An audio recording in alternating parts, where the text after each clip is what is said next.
Shalom, jumpa lagi dalam program Kabar Baik hari ini. Salam kasih Tuhan yang berlimpah-limpah, kamu dikasihi.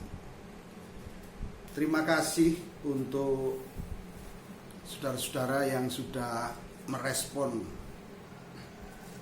video yang sudah saya upload di channel YouTube saya, yang sudah like, comment, subscribe, ya. Terima kasih. Bahkan sudah menyampaikan beberapa respon dengan pertanyaan. Saya akan mencoba menanggapi pertanyaan yang disampaikan melalui Jabri, ya. Salah satu pertanyaannya adalah begini: Om, apa yang dimaksud dengan kasih Tuhan yang berlimpah-limpah itu? Terima kasih untuk pertanyaannya. Saya ingin mencoba menjawab, ya. Saudara, yang dimaksud dengan kasih Tuhan yang melimpah-limpah itu sebenarnya adalah bahwa kita itu tidak bisa mengukur kasih Tuhan. Kita tidak bisa menakar besarnya kasih Tuhan itu kepada kita. Seperti yang diungkapkan oleh Paulus, betapa dalamnya, betapa tingginya, betapa luasnya. Terus apa lagi itu? Ya. Jadi kasih Tuhan itu tak terukur, unlimited love. Ya. Tak terbatas. Nah, itulah kasih yang diberikan kepada kita. Di dalam kitab Efesus pasal yang ke-1, ya, coba kita lihat, saudara, ya. Di sana kita akan melihat, ya, di dalam Efesus pasal yang pertama, bagaimana kita melihat pernyataan Rasul Paulus berkata demikian. Efesus pasal 1 ayat yang ke-7. Sebab di dalam Dia dan oleh darahnya kita beroleh penebusan, yaitu pengampunan dosa menurut kekayaan kasih karunia-Nya. Menurut kekayaan kasih karunia-Nya. Nah, jadi Tuhan itu memberikan kasih-Nya kepada kita bukan berdasarkan performan kita, bukan berdasarkan kebaikan kita, bukan berdasarkan kehebatan kita, enggak. Tapi Tuhan memberikan kasih-Nya itu berdasarkan kekayaan kasih karunia-Nya. Tuhan itu yang kaya, kaya akan kasih, dan kita tidak bisa mengukur kekayaan kasih Tuhan itu.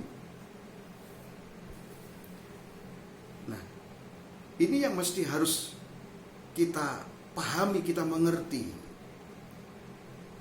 Dan kasih Tuhan yang berlimpah-limpah itu telah diberikan kepada kita. Ya kan? Roma pasal yang kelima. Coba kita lihat. Kita lihat di sana, Roma pasal yang kelima. Di sana disebutkan bagaimana kasih itu sudah diberikan kepada kita. Bahkan dipakai frase atau kata dicurahkan. Roma pasal 5 ayat yang kelima.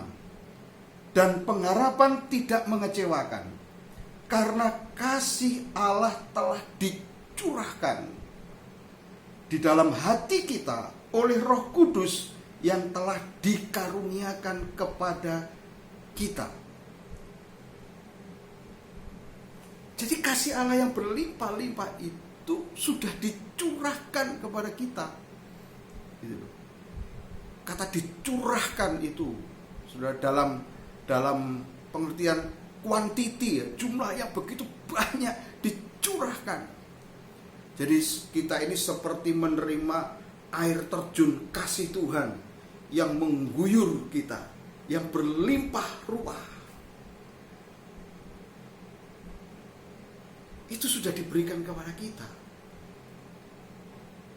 Nah, orang yang menyadari bahwa telah menerima kasih Tuhan ini dengan berlimpah-limpah, saya percaya maka orang ini akan menjadi orang yang begitu mengasihi Tuhan luar biasa. Ya kan? Rasul Yohanes berkata begini, inilah kasih itu, bukan kita yang telah mengasihi Allah, tetapi Allah yang lebih dulu mengasihi kita. Nah, jadi kesadaran bahwa Allah telah memberikan kasih-Nya yang berlimpah-limpah, yang tidak bisa diukur itu kepada kita, itu pasti akan membawa kita untuk menjadi orang yang cinta Tuhan, mengasihi Tuhan, antusias melayani Tuhan. Karena apa? Segala aktivitas yang kita lakukan itu menjadi sebuah bentuk ucapan syukur kita kepada Tuhan. Karena kita telah dikasihi dengan kasih yang tak terbatas. Dengan kasih yang tak terbatas, saudara. Di dalam Roma pasal 5 ayat yang ke-20, Paulus juga menyebutkan lebih ekstrim lagi menurut saya. Roma pasal 5 ayat 20. Tetapi hukum Taurat ditambahkan supaya pelanggaran menjadi semakin banyak. Dan di mana dosa bertambah banyak, di sana kasih karunia menjadi berlimpah-limpah. Jadi Paulus mengatakan, di mana ada dosa banyak, di sana juga, di dosa yang banyak itu juga ada kasih karunia yang berlimpah-limpah, ada kasih Tuhan yang melimpah-limpah. Apa artinya, saudara? Saya mengambil kesimpulan bahwa dosa itu tidak bisa menghentikan kasih Allah. Tetapi sebaliknya, kasih Allah akan menghentikan dosa. Nah, saya ulang lagi, orang yang telah menyadari dikasihi Tuhan dengan kasih yang berlimpah-limpah, maka dia akan mengucap syukur kepada Tuhan dan dia akan berhenti untuk berbuat dosa. Nah, oleh sebab itu, menurut saya penting setiap saat, setiap waktu kita selalu menghadirkan kesadaran bahwa aku dikasihi oleh Tuhan. Aku telah menerima kelimpahan kasih karunia daripada Tuhan. Nah, itu saudara, jawaban saya terhadap pertanyaan tentang apa yang dimaksud dengan kasih karunia yang berlimpah-limpah.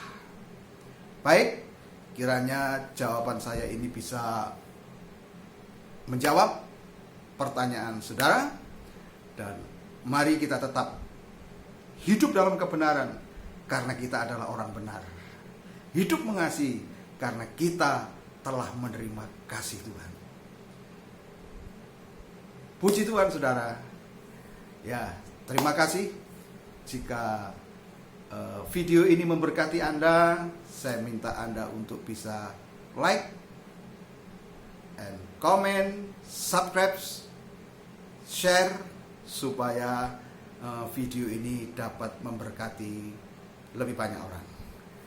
Puji Tuhan, Tuhan Yesus memberkati.